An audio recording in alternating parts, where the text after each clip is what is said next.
This is my grandpa's Geocaching talk show. Welcome to Worldwide Geocaching Podcast, brought to you by My Podcast Radio.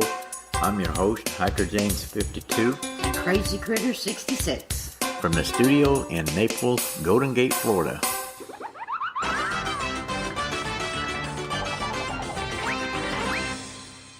Well, we're out already this morning. It's not even 8:30. Holy cow. What happened to this crazy critter? We couldn't sleep, so decided to go. We couldn't sleep because we was excited to go. If you say so. Okay. It is raining now, though, or starting to. Yeah, sprinkling. We're all going, though. It's, well, about 12 miles from our house. The first one we're going to is going to be Welcome to Crazy Critter. No. Welcome to Critter House. Oh, I'm going to get this confusing. It's named after me. Yeah, I guess it is. Welcome to Critter House. So Crazy Critter 66 is going to go to Crazy Critter House. Critter House. Here left on Pine Ridge Road. Telling me to turn here. Okay, so we'll be back with you here when we get there, and if we find it, we'll Continue 2 miles. We'll see you in a little bit. Hey, we got our first geocache for today. It's a big old lizard out here. But guess what? That lizard was the geocache. We found it inside of a tree stump. That is cool. Awesome. And today's what, the 15th? I don't know. Yes. Okay. 15th, halfway through the month. Okay, so we're signing the log right now, and then we're going to try to find the second geocache. It's raining a little bit. We're getting a little bit wet. The phone's getting wet. The glass is getting wet. Well, at least we don't look like drowned rats yet. Not yet. So we'll be back. All right, we made it. We got all 10. It's raining. Oh, I'm telling you, you can hear it in the background. Probably hear it over your voice. Yeah, we'll hear it over my voice. Barely. Yeah, we got 10 out of 10. And there was some pretty nice ones. We got everything from a nano, mason tube, a Bolton nut. Things as big as a mayonnaise jar. Yeah. What was that other one? The critters? Yeah, the critters. Okay. A bumblebee And a iguana. Yeah, iguana. Okay. So that was a magnet key holder. That was it, wasn't it? Yeah. It took us 4.5 hours from the time we left home, and we're on our way home now. So our day's over with, because man, it just started pouring down rain on us out here. So we go home and get it all straightened out. But hey, we had fun. This is Hikerjames52 and Crazycritter66. Wow, what a day we had there, wasn't it? Fun, fun, fun. Yeah, and we didn't get soaked. Luckily. Yeah, I know, because you was saying at the beginning of that talking about drowned rats, and I thought, oh no, but I didn't think it was going to come down that hard right there at the end. Shocker, shocker. Oh yeah, shocker. It is Florida that time of the year, you know. That's right. Yeah. Let's see. Well, what we're going to do now is we're going to put a little insert in here. When we was up in Ohio, we went to a cache called Loch 9. And it was there by the Great Miami River. There you go. And we had a little recording. It's only about a minute long, but we had a difficult. This has got to be the hardest cache that we've ever found. So we'll listen to that, and we'll be right back. That crazy critter finally got to the Loch 9 cache that we've been so many times looking for them, and it had been moved. It looks like they took out one of the spots where it was supposed to be. Makes about the 11th time now I think we've been out here. Ninth. Okay. 9th time. Well, 3 times we actually couldn't come out here because there was people sitting here. Yeah, once there's somebody sitting here, you might as well give it up till another time, because they look at you kind of suspicious, even if you're not looking for a cache. There's a good hangout for people to come read books, do their homework. Or just to be alone. Yep, just to be alone. So this is our first cache for today, called Lock 9. Okay, that was a good one. Uh-huh. That was an aggravating one. Yeah, it was. And we sat right there by it. We sat there. It was right in our laps. Pretty much. It was in our lap, you know. Well, it's just because we'd never seen one like that before. We had no idea what we were looking for. Yeah, it was outlet cover underneath the picnic table. But it was so obvious afterwards because you thought, why would there be a cover under the table? Yeah, I looked at it a couple times. So did I. Yeah. Okay.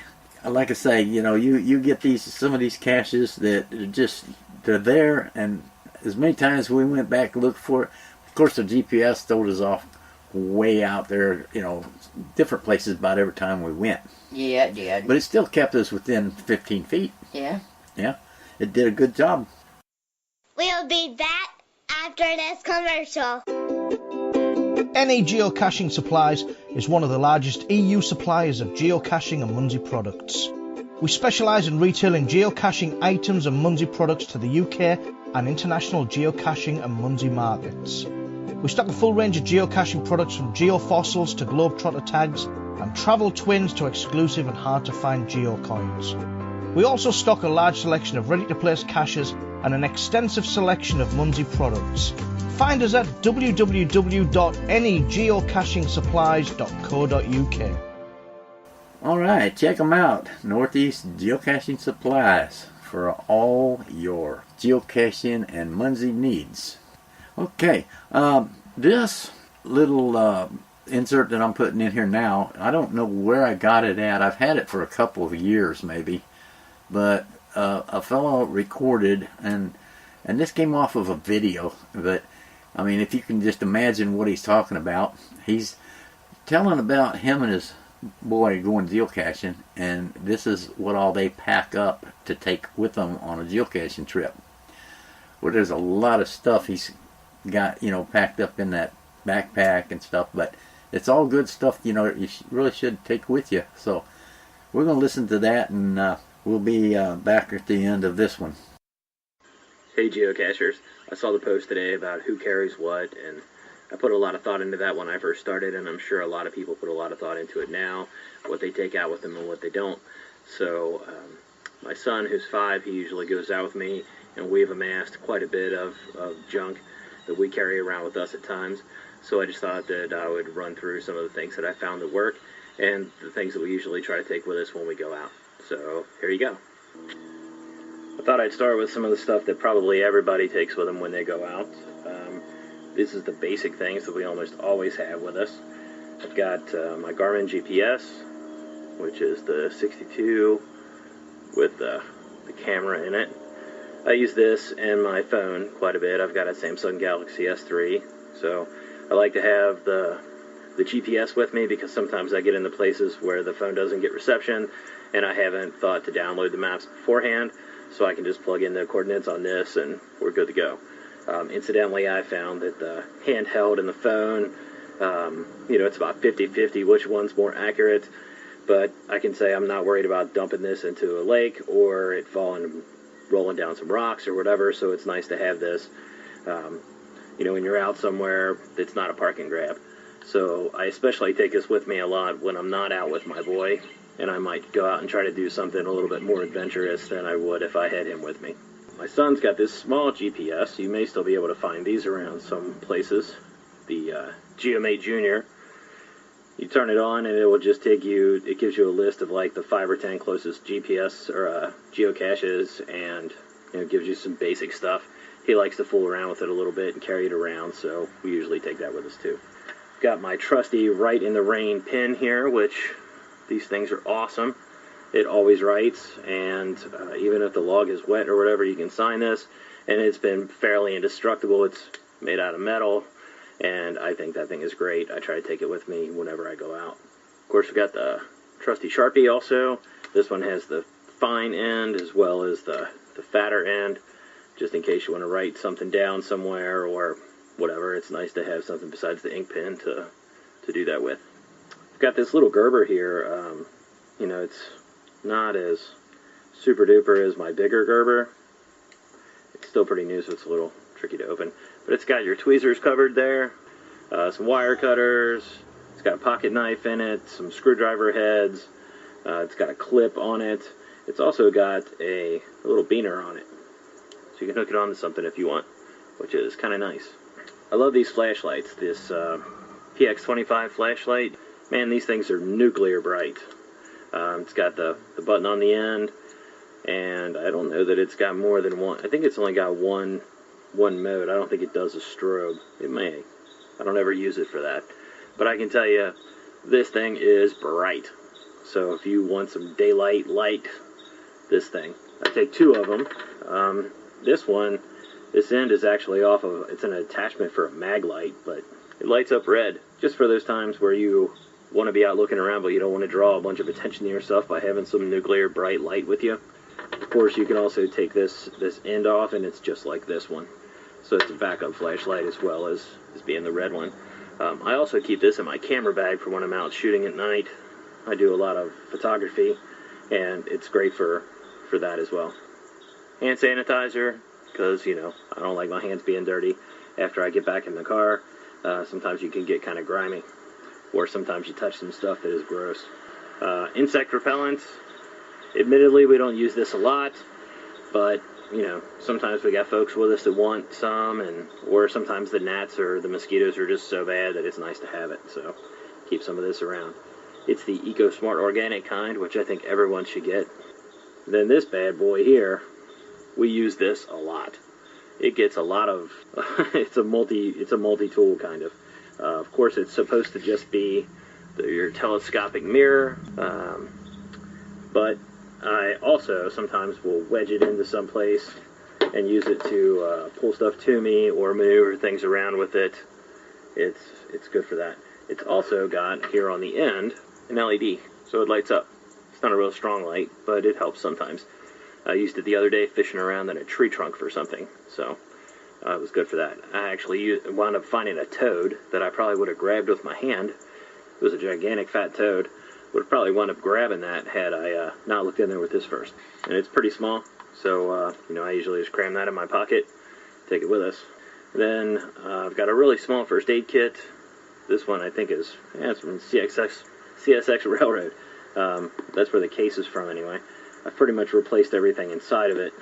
It's just got some mesh band-aids, some antiseptic, this is iodine, eye wash, some anti-sting stuff, and you know, just some of the basics, alcohol pads, things like that. Just enough to clean up some cuts and scrapes or some stings while you're out there fooling around. Nice to have that. So, that's the basic stuff that we almost always take with us. Some extra stuff that I take with us sometimes if I want to take the bag. You know, this is usually the stuff that we carry in our pockets or on us. Or some of it, you know, I leave in the Jeep, the geocaching vehicle. But some of the other things I take with us, pair of gloves. So these are good, not too bad on the hands. They fit pretty tight, so you've got some dexterous movement there. I've got a little Write in the Rain notepad in case I want to leave a message or write something down. We used it the other day for a multi. Or actually, it was a puzzle cache, so I wrote down some of the stuff as we figured it out as we went, so it was nice to have it with us there. Sunblock, because we're redheads, and, you know, the sun is our enemy. Backup Sharpie, just in case. Moist towelettes, just in case you want to wipe your hands off. I also have a set of dice in there, and a deck of cards, just in case I'm stuck somewhere with kids for a while and need something to do. I carry those with us.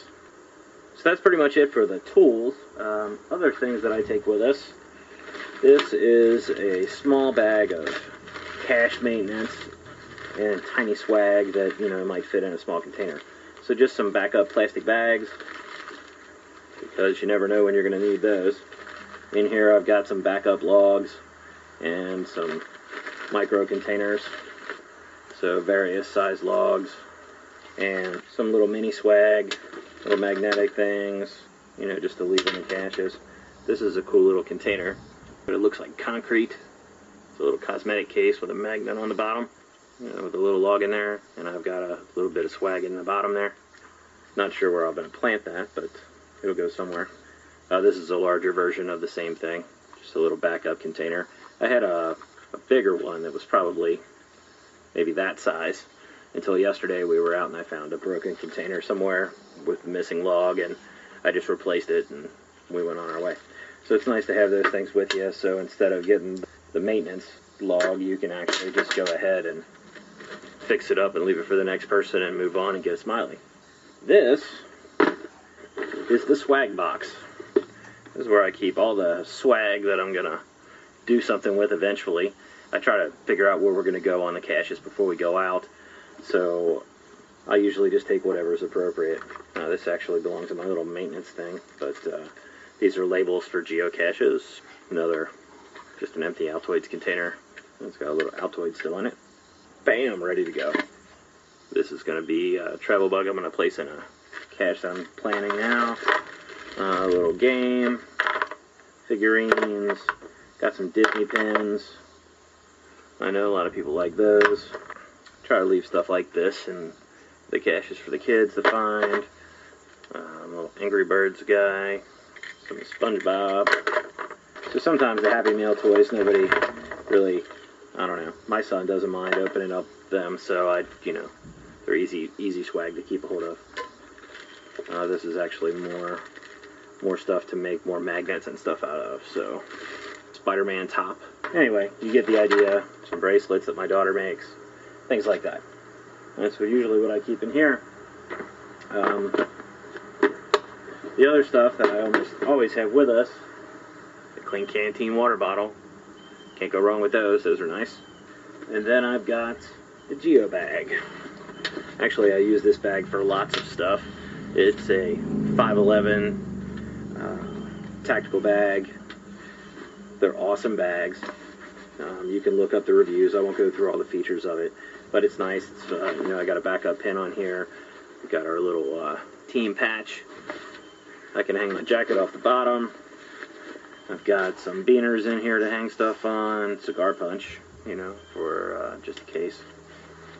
Usually I keep all those tools in here in the front, and with the basic things, and then a much bigger compartment in here, and I usually keep the first aid and the cleanup stuff inside there so it doesn't get messed up. And then up top it's got a padded compartment up here for sunglasses, or if you wanted to put a phone or an iPod or something in there. And then up here, this is a pocket for a phone or whatever, and it's got a little hole here where you can put some headphones through there. This bag also, if you're into that kind of thing, has a bladder container for a Camelback, and you can run the hose up through the inside of the bag underneath, and then these are hose holders. So you could actually put a liter of water bladder inside this thing. So, there you have it. That's our stuff.